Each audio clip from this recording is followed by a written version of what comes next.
Hello friends, welcome to our channel. Students, आज हम student assessment test set 2 अक्टूबर 2021 class 11 subject business studies यानी व्यावसायिक अध्ययन को जो सॉल्व करेंगे। तो स्टूडेंट्स, आइए स्टार्ट करते हैं हमारा सेट 2 अक्टूबर 2021 का video for class 11 and the subject is business studies यानी व्यावसायिक अध्ययन। See the instructions.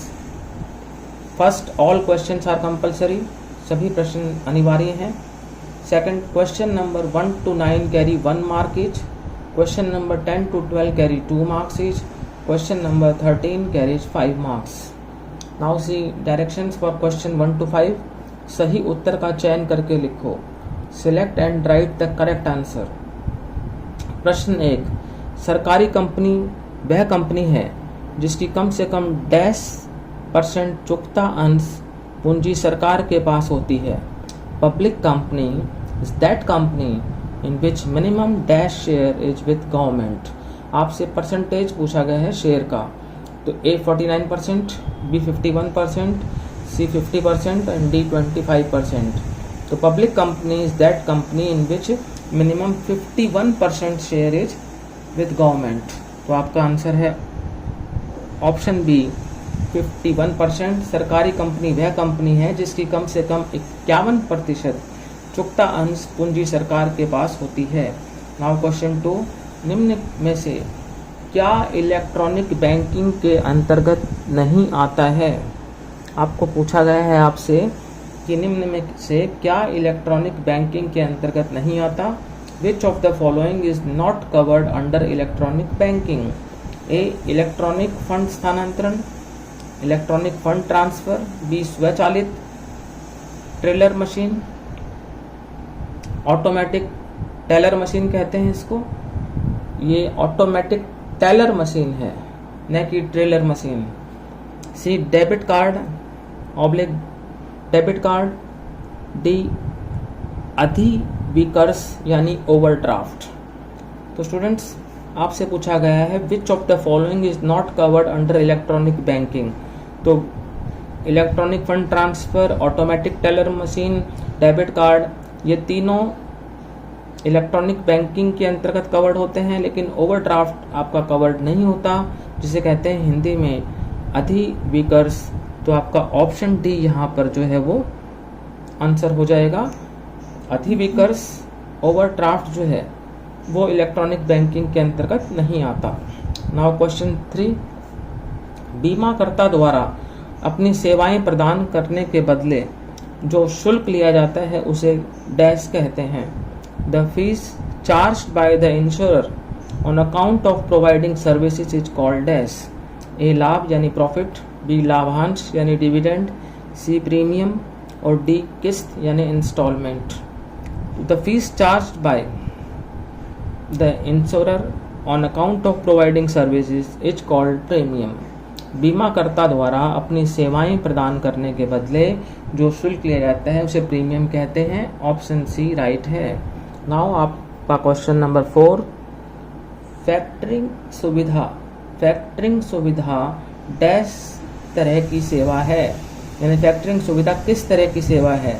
Factoring facility is dash type of outsourcing service.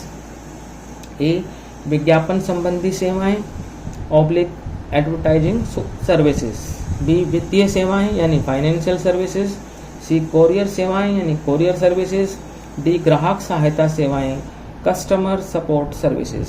तो factoring facility is financial services type of outsourcing services. तो students, यहाँ पर आपका correct answer है option B, वित्तीय सेवाएं ऑब्लिक फाइनेंशियल सर्विसेज।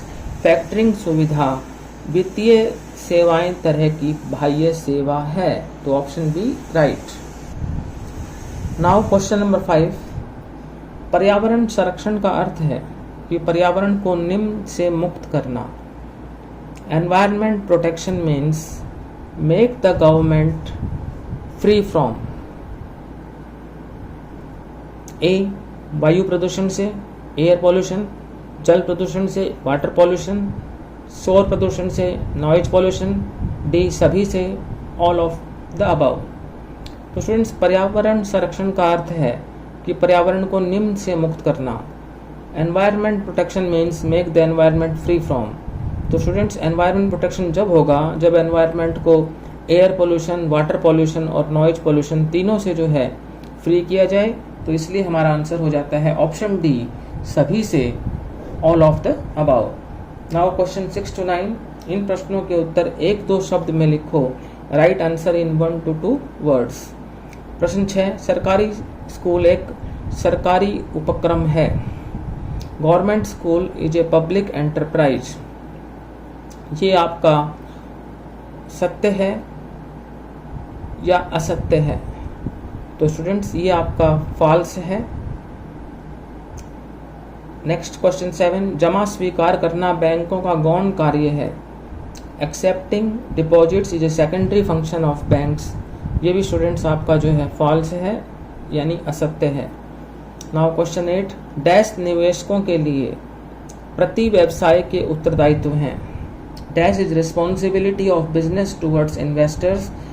तो स्टूडेंट्स डैश निवेशकों के प्रति व्यवसाय के उत्तरदायित्व हैं, वो हैं उचित लाभांश सुनिश्चित करना।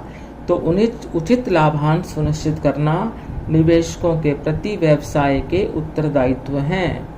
इसका आंसर है उचित लाभांश सुनिश्चित करना। नाउ क्वेश्चन नंबर 9, जीवन बीमा में बीमा योग्य हित डैश के समय होना चाहिए। In case of life insurance insurable interest is needed at the time. Life insurance के केस में इंश्योरेबल इंटरेस्ट जो है वो किस समय जरूरी है? तो स्टूडेंट्स वो है बीमा कराते समय, at the time of insurance. तो इसका आंसर हो जाएगा बीमा कराते समय। तो स्टूडेंट्स आज हमने जो है क्लास 11 बिजनेस स्टडीज के MCQs और 1-2 शब्दों में लिखने वाले जो प्रश्न हैं उनको सॉल्व किया। बाकी जो क्वेश्चन 10 to 12 जो आपको 20 से 30 वर्ड्स में लिखने हैं और क्वेश्चन 13 जो आपको 100 से 120 वर्ड्स में लिखना है, जिसमें आपको इंटरनल चॉइस भी दे रखी है अथवा में भी दिया हुआ है आपको प्रश्न कि या तो आप what are the differences between public and private enterprises लिखें या what do you mean by bank, explain its primary and secondary functions. तो इसी तरह से क्वेश्चन 10 में write 2 differences between insurance and assurance. Question 11, explain the principle of insurable interest in insurance. Question 12, name and explain the resources required for e-commerce. ये question जो हैं अब आप स्वयं तैयार करें। These questions are for self attempt. तो students यदि आपको हमारा ये वीडियो अच्छा लगा तो इसे लाइक करें, शेयर करें। Thank you.